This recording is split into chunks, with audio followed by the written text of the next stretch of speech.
So we thought we'd shake things up a little bit because, you know, we always sit in a room and talk about film, and I mean that's pretty boring, isn't it? So Don't say that. we always sit in a room and just talk about film. So obviously we thought we'd change things by talking about film, but doing it in a different place. And Just doing something else we like. yeah, so Walking. we're gonna take you on a walk with us, and we're gonna talk about The Evil Dead, the 1981 film from Sam Raimi and Bruce Campbell.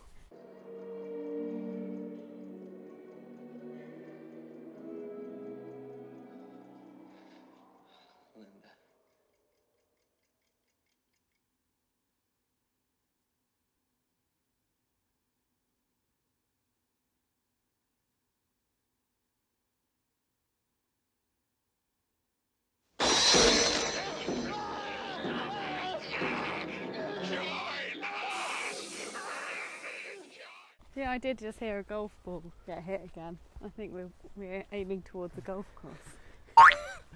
Do you think, like, because we've watched a horror film set in the woods, you're now more creeped out by woods? I mean, I think I always find woods a bit creepy anyway, when you hear like the little snap of a stick, etc. But yeah, I don't think it's really helped. But I think watching it in the morning on a Saturday made it slightly less scary, I guess. It's not your traditional sort of Saturday morning wake up and watch film, is it? No. It was really good though, I really liked it. Oh, I'm glad. Yeah. It's definitely still scary, I definitely jumped quite a few times. I've been waiting a long time to show you it, so Yeah. I'm glad that I finally got to show you it and that you enjoyed it as well. Yeah.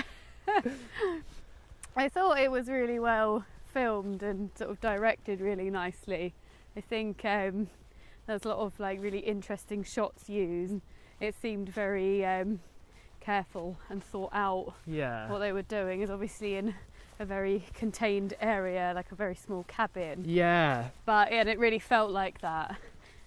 Here, you go first. Oh, a dragonfly. Ooh. In the sort of the beginning of the film, you basically see every single thing that will later come into play. Yeah. Like, you see the bridge, you see the book, you see all the different rooms. You did hear golf clubs. Should we turn back round? No, let's just keep going. We can't go through a golf course. You're gonna get Can hit. we go through a golf course? I think we should turn round. Whose streets? Streets. Maybe we can take a left here. Let's just find out. An update. It was a golf ball I could hear, and now we're actually slightly lost in a golf course. Should we turn back round? No, let's just keep going. We've been told off. Yeah, we got told off by some golfers. They've tried to give us directions out of here. And now we're just basically walking around a golf course with a load of fucking cameras, looking kind of weird. And all of the people who are golfing are just looking at us like, what are you guys up to? This is ever so slightly mortifying, but thought we'd give you a little update.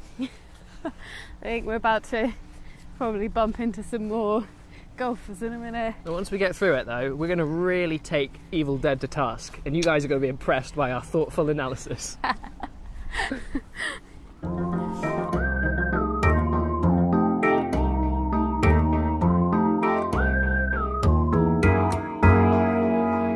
Bloody hell, oh my god, I can't actually go across this. It's got like a hill. Oh, come on. No, I actually feel really frightened. Got out the golf course. That was so stressful, but we got there. Anyway, so the direction and production of Evil Dead is, I mean, it really holds up well, doesn't it? Yeah. In the sense that every single bit of it feels really deliberate, I think. Oh, for sure. And it's done on a pretty small budget, wasn't it? But I think they really made good use of that. There's some like really good special effects in it. Yeah, it's incredible that they were so young when they made it as well, that to be able to do that 20, at that kind of 20, age. Yeah. Yeah. It sounds like the sort of actual production was this nightmare of things going wrong. Yeah. But somehow what came out of it is just like a really tightly made film. Like every bit of it, yeah, like I said, all of the sort of little props come into play and you're introduced to them and everything has a payoff. Yeah. I think there's a sense of fun in it as well, because there's a lot of classic horror tropes in it. but they sort of like, it works in like they are scary, but it's also quite fun at the same time. It's obviously like a proper horror film, but it does have that little light-hearted air to it, I think, a little bit. Definitely, like a dark humour, isn't it? Yeah. Like the gore's so over the top that it is kind of quite funny, isn't it? At parts, but it's definitely some of it made me gag. It was so disgusting. Yeah, when you've got like sort of, especially when bodies are like decomposing, or there's like there's a shot where one of the women, you know, like all this white stuff comes out her mouth. It looks like she's just spitting like a big mouthful of milk. Oh, I think the worst bit I found was the end bit where they were sort of, the bodies were decomposing and there was sort of scrambled egg looking thing coming out of Scott. Oh god.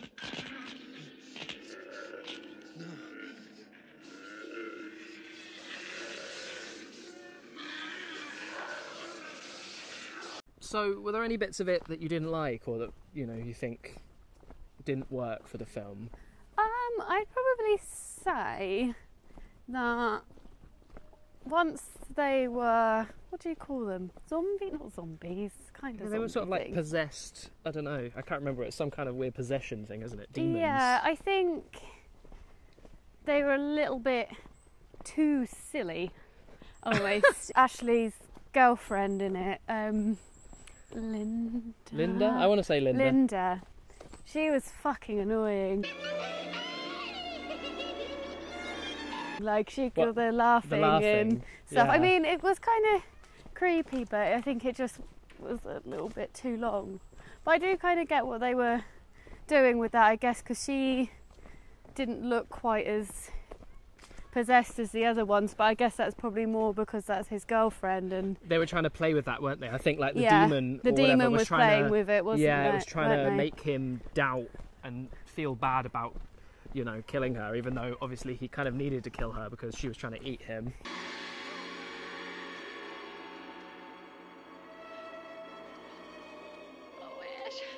Help me, please.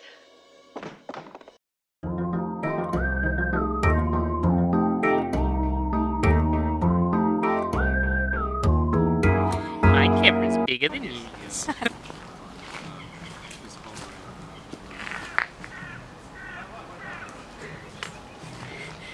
It's fucking Evil Dead.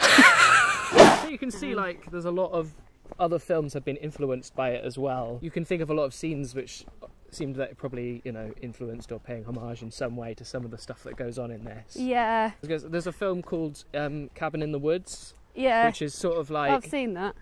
Have you? Have I? No, I haven't. No, I don't think you have. I'm thinking of the other cabin one. Yeah. Cabin Fever. Yeah.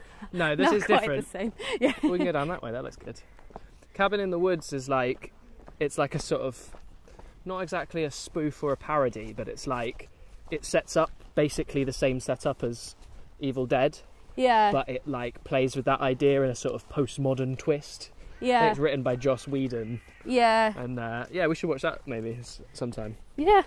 I think I did appreciate that the sort of the character decisions made more sense in this than they sometimes do in other horror films, because obviously the girl who first got attacked by the sort of, when the woods attacked her sort of thing, she wanted to leave. Yeah. And then obviously then Ashley tried to drive her away. Obviously some of them were saying, oh, you're being silly or whatever, but he actually kind of was like, okay, obviously she wants to go, or take her away. That kind of made more realistic situation. And then it all made sense. You weren't screaming at the telly like, why haven't they tried to leave? Because they obviously did try to get her away, but they were trapped there, sort of thing. That's a really good point, actually.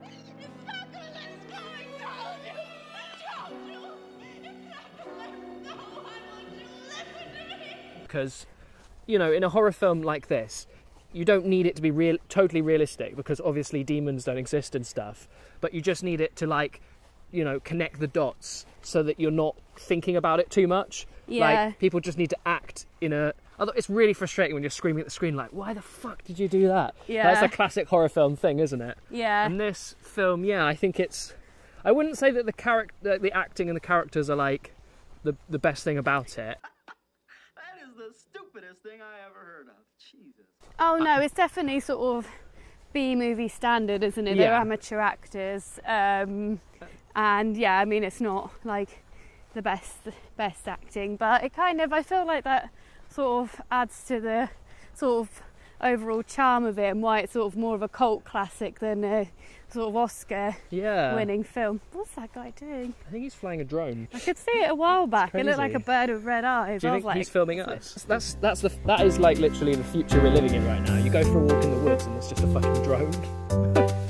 overall, I really liked it and I appreciate it, especially sort of these small budget films like that. I really had a vision and made something that's actually really good. And yeah, it's not just your run-of-the-mill it's not just your run-of-the-mill horror film. It's very carefully made by someone who obviously really appreciates the horror genre, and made something that's just very thoughtfully made. well done, Emma. I totally agree with that. I think you've completely summed it up. It's a passion project and you don't actually see that many of those, and I think it's nice to see them successful, isn't it? Really successful. It's obviously a very famous, popular film, but for kind of all the right reasons. So the bigger the budget, the less I think the less the sort of individual flair and passion you can feel in it sometimes. Yeah. But obviously the smaller the budget, it's going to have other problems as well. Yeah. And so this is one of those rare times where it's managed to hit the sweet spot. Yeah. Really nicely. I think that's the thing. A lot these days, everyone's absolutely fed up with the horror films that are coming out most of the time because they're made on a small budget, but they're made to get lots of money. They're not made to sort of be good horror films anymore. Jump scares instead of actually having horror. It's just a really loud noise out of nowhere. So you're oh. That's the thing. Is I really love all these kind of practical special effects. I think they're really they're always quite fun to watch. And yeah, this obviously really made the most of having special effects. And yeah, I appreciate that a lot. So anyway, guys, we're really, really hungry, and this is an experimental video. It might be really shit, so if it is, we do appreciate your honesty to a degree. Bit of feedback. Let us know if you would like to see more of these, or if you think this failed, or how we could improve for next time if you'd like to see more. We sort of decided we'd do it where we're going to pick a film. One of us is going to pick a film that we've seen that the other one hasn't. So to just do it like that, those kind of things. So I guess you've got to pick a film next time. Yeah. Got any thoughts on what it's going to be? Maybe something like Bring It On. Okay, yeah. No, I don't know actually. We'll see. See how nice I'm feeling. Well, I haven't seen that film, so... Yeah. Anyway, thanks very much for watching, and please do leave a like, even if you think this is shit, because why not? It takes 2 seconds. Yeah, we're nice guys. Give us a like. Come on, guys. Anyway, see you next time.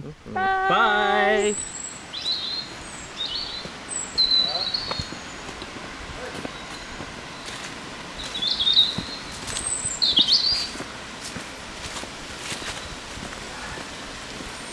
Oh, yeah.